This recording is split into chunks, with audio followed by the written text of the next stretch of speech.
10 محرم عاشورہ کا دن آنے والا ہے، اس حوالے سے آج بہت اہم باتیں کرنے کا ارادہ تھا۔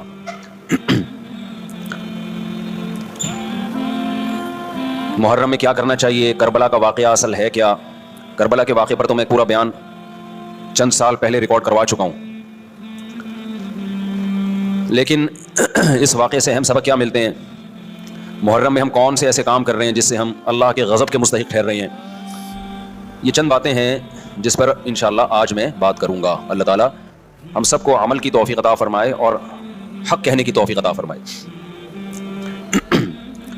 دیکھو ایک بات خوب اچھی طرح سمجھ لو، اسلام 1400 سال پہلے مکمل ہو چکا ہے۔ کسی واقعہ کی وجہ سے اسلام کو تبدیل نہیں کیا جاتا، بلکہ اسلام کی روشنی میں اس واقعے کے جو تقاضے ہیں ان پر عمل کیا جاتا ہے۔ ہمارے ہاں ہو یہ رہا ہے، واقعات کی بنیاد پہ مسائل نکالے جا رہے ہیں۔ 10 محرم کا دن سیدنا حسین ابن علی رضی اللہ عنہ کی شہادت سے پہلے بھی عظیم تھا، اور سیدنا حسین ابن علی رضی اللہ عنہ کی شہادت کے بعد بھی عظیم دن ہے۔ آج آپ نے ایک نعرہ بہت سنا ہوگا کہ جی اسلام میں فرقہ واریت نہیں ہے، ہم کسی فرقے سے نہیں ہیں۔ میں بار بار کہتا ہوں کہ یہ بڑا خوشنما نعرہ ہے جو سننے میں بہت اچھا لگتا ہے۔ کچھ باتیں سننے کی حد تک بہت اچھی ہوتی ہیں، لیکن پریکٹیکل لائف میں ان کی ویلیو بالکل بھی نہیں ہوتی۔ جب آپ پریکٹیکل لائف میں آتے ہیں تو پھر آپ کو یہ فیصلہ کرنا پڑتا ہے کہ آپ کس فرقے سے تعلق ہے آپ کا۔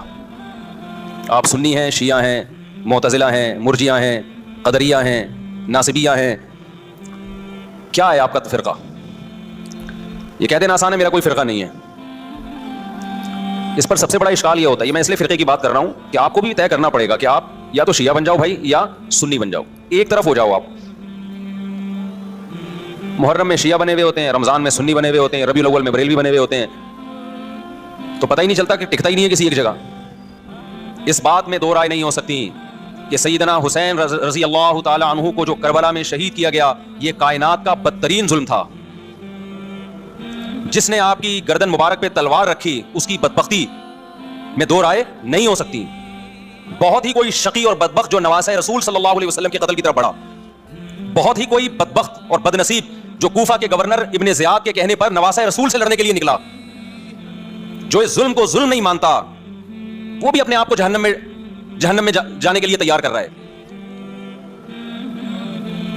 پھر کربلا میں ایک بڑا ظلم یہ ہوا کہ صرف سیدنا حسین ابن علی کو شہید نہیں کیا گیا، آپ کے ساتھ جتنے مرد تھے سب کو شہید کر دیا گیا۔ لیکن ہمیں پیغمبر صلی اللہ علیہ وسلم اور صحابہ کی سیرت میں کیا ملتا ہے؟ میں ایک آیت سے آپ کو سمجھاتا ہوں۔ مشرکین مکہ حضرت ابراہیم علیہ الصلاۃ والسلام کے نسب میں ہونے پر اور آپ سے محبت پہ بڑا فخر کیا کرتے تھے کہ ہم ابراہیم کی اولاد میں ہیں، ہم ابراہیم کے دین پہ ہیں۔ اللہ نے کیا فرمایا رسول اللہ صلی اللہ علیہ وسلم سے کہ ان اول الناس بابراہیم للذین اتبعوہ، اے نبی آپ ان سے کہہ دیجئے ابراہیم سے محبت کے خالی پیلی کے دعوے مقبول نہیں ہیں۔ ابراہیم کے زیادہ حقدار وہ ہیں جو ابراہیم علیہ السلام کی اتباع کرتے ہیں، اور یہ پیغمبر اور صحابہ یہ ابراہیم علیہ السلام کے دین کو فالو کرتے ہیں، اور تم ابراہیم کے دین کو فالو نہیں کر رہے، ان سے محبت کے دعوے دار ہو۔ تو خالی محبت کے دعوے داری اللہ کے ہاں مقبول نہیں ہے، اللہ کے ہاں وہ محبت کی دعوے مقبول ہیں جس میں آپ محبوب کو فالو کر رہے ہوں۔ سیدنا حسین ابن علی رضی اللہ تعالی عنہ جو جنت کے جوانوں کے سردار ہیں، آپ سے محبت کا دعویٰ اس وقت مقبول ہوگا جب آپ سیدنا حسین کی سیرت کو فالو کریں گے۔ رونا پیٹنا ماتم کرنا یہ سیدنا حسین اور اہل بیت کی سیرت نہیں ہے۔ صبر کرنا، ظالم کے سامنے ڈٹ جانا، جان کے خوف سے اپنی پالیسیوں سے پیچھے نہ ہٹنا، یہ سیدنا حسین ابن علی رضی اللہ عنہ کی سیرت ہے جو آج ہمیں کہیں بھی نظر نہیں آتی۔